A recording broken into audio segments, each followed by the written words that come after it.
سنتیں، مغرب کی نماز کے بعد آدمی 6 رکعت اگر نفل پڑھ لے تو اس کو 12 سال کی عبادت کا ثواب ملتا ہے، جس کو صلاۃ الاوابین کہتے ہیں، 12 سال کی عبادت۔ اگر کوئی آدمی کہے کہ تم مغرب کے بعد 6 رکعت نفل پڑھ لو تمہیں 12 لاکھ روپیہ دیں گے، یہ سارا تو لمبا مسجد میں کھڑا ہوگا، ایک بھی باہر نہیں ہوگا،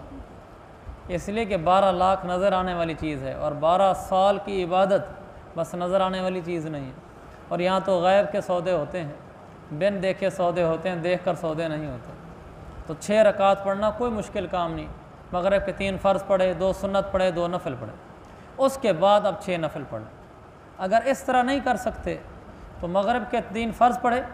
اس کے بعد 2 سنت پڑھے، 2 سنت کے بعد 6 نفل اور پڑھ لیں۔ 2 نفل تو مغرب کی نماز والے ہو گئے، 4 نفل اور پڑھ لیں۔ یہ بھی نہیں کر سکتے، مغرب کے فرضوں کے بعد 2 سنتیں ویسے ہی پڑھتے ہیں، اس کے بعد 2 نفل ہم ویسے ہی پڑھتے ہیں، 4 رکعتیں ہو گئیں، 2 نفل اور پڑھ لیں، صرف 2 نفل اور 6 رکعتیں ہوں گی۔ اس پر بھی اوابین کا ثواب ملتا ہے، اس پر بھی اوابین کا ثواب ملتا ہے، کیونکہ حدیث میں من صلی 6 رکعات بعد المغرب، جس نے مغرب کے بعد 6 رکعتیں پڑھیں تو 3 فرض پڑھنے سے مغرب تو ادا ہو گئی، اس لیے ادا ہو گئی کہ جب ہم سفر میں ہوتے ہیں ہم صرف فرض ہی پڑھتے ہیں۔ گھر میں بھی اگر آدمی کو کوئی مجبوری ہو تو بعض دفعہ سنت مقدہ چھوڑنے کی بھی بعض دفعہ گنجائش ہوتی ہے، تو لہذا معلوم ہوا کہ 3 فرض سے نماز مکمل ہو گئی۔ اگر اتنا بھی کر لے کہ فرضوں کے بعد سنتوں نفلوں سمیت 6 رکعت پڑھ لے تو اس کو 12 سال کی عبادت کا ثواب ملے گا۔ یہ تو خیر ہم میں سے ایک بھی ایسا نہیں ہونا چاہیے تو جو یہ والی اوابین نہ پڑھتا ہو۔ مغرب کی نماز مکمل کرنے کے بعد 7 رکعت نماز مغرب کی ہے، پڑھنے کے بعد 2 نفل آپ اور پڑھ لیں، آپ کی اوابین ہو جائے گی۔ اس کا پورا اہتمام فرمائیں جی۔ بس آپ جو سنتیں پڑھتے ہیں اس میں سنت کی نیت کریں، اس کے بعد جو 2 نفل پڑھیں اس میں اوابین کی نیت، اس کے بعد جو 2 نفل ہیں اس میں بھی اوابین کی نیت، تو آپ کے 6 رکعت خود بخود شمار ہو جائیں گے۔ اور مغرب کی نماز پڑھ کر آدمی گھر آتا ہے، ہم ترتیب سے چل رہے ہیں نا، آپ کو یاد ہوگا ہم نے شروع کیا تھا کہ آدمی صبح نیند سے اٹھتا ہے، بیت الخلاء جاتا ہے اور جوتے پہن کر جائے گا، ننگے سر نہیں جائے گا،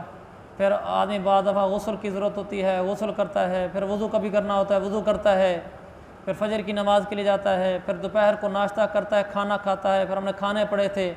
کہ یہ کھانے اللہ کے نبی نے کھائے ہیں، پھر دوپہر کو آدمی آرام کرتا ہے تو ہم نے پڑھا تھا قیلولہ کرے گا، پھر ظہر کی نماز پڑھی، پھر عصر کے پڑھتا ہے، عصر کے بعد پھر مغرب کا وقت ہوتا ہے تو ہم نے پڑھا تھا کہ مغرب سے پہلے بچے باہر ہیں تو اندر بلا لو، اور جب مغرب کے بعد کچھ اندھیرا چھا جائے پھر باہر نکلنا چاہیں چلے جائیں۔ پھر اس کے مغرب کی نماز پڑھ لی تو اب 6 رکعت پڑھے گا، تو 6 رکعت پڑھ لی ہے تو عام طور پر مغرب کے بعد پھر آدمی دکان میں ہو، دفتر میں ہو، نمازیں وغیرہ پڑھ کے گھر آتا ہے۔ جب گھر آتا ہے تو پھر گھر داخل ہونے کی دعا ہے، اللہم انی اسألک خیر المولج و خیر المخرج بسم اللہ ولجنا وعلی اللہ ربنا توکلنا۔ یہ دعا ہے گھر میں داخل ہونے کی، انشاءاللہ میں اس گروپ میں بھیج دوں گا، پہلے بھی بھول جاتا ہوں، انشاءاللہ یاد رہی تو یہ دعا آپ کو بھیج دوں گا، تو یہ دعا ہمیں یاد کر لینی چاہیے، یہ ہماری سنتیں تھیں۔ تو مغرب کی نماز پڑھ کر ہم گھر میں داخل ہو چکے ہیں، اب آگے عشاء کا وقت ہوگا، انشاءاللہ اس کے مطابق سنتیں چلتے رہیں گی۔ آگے مسائل ہے، وضو کے بعد ناخن کاٹے یا زخم کے اوپر کی مردار کھال تھی اس کو نوچ ڈالا تو وضو میں کوئی فرق نہیں پڑا۔ بعض دفعہ ایسا تھا نا کہ وضو کیا جگہ دھل گئی، جب ناخن ہم نے کاٹ دیے تو نیچے جگہ خشک نکل آئی نا، تو کوئی حرج نہیں، دوبارہ وضو کرنے کی ضرورت نہیں ہے، کیونکہ اوپر جو کھال تھی وضو کے ٹائم وہ تو ہم نے دھو دی تھی۔ اسی طرح بعض دفعہ کچھ چھلکا زخم کے اوپر خشک کھڑا ہوتا ہے، وضو کو ہم نے دھو دیا، وضو کرنے کے بعد وہ خشک چھلکا اتر کر نیچے گر گیا، تو نیچے جو نکلا ہوا ہے اس پہ تو پانی نہیں لگایا ہم نے، لیکن وضو ہو گیا ہے، دوبارہ وضو کرنے کی ضرورت نہیں ہے۔ اسی طرح وضو کرنے کے دوران آدمی برہنہ تھا، بغیر لباس کے تھا، ایسا وضو کرنا مکروہ ہے لیکن وضو ہو جاتا ہے۔ وضو کرنے کے بعد اگر آدمی کا برہنہ جسم کو ہاتھ لگ گیا یا برہنہ جسم والے کسی بھی عضو کو ہاتھ لگ گیا، اس سے وضو نہیں ٹوٹتا، اگرچہ ایسا کرنا نہیں چاہیے، لیکن اگر کسی آدمی کا ہاتھ لگ گیا جسم کے کسی عضو اور حصے پر بھی وضو کے بعد، اس سے وضو نہیں ٹوٹا۔ وضو کرنے کے بعد برہنہ دیکھ لیا کسی کو، اس سے بھی وضو نہیں ٹوٹتا۔ باقی انشاءاللہ کل کر لیں۔ غسل سے پہلے جو وضو ہے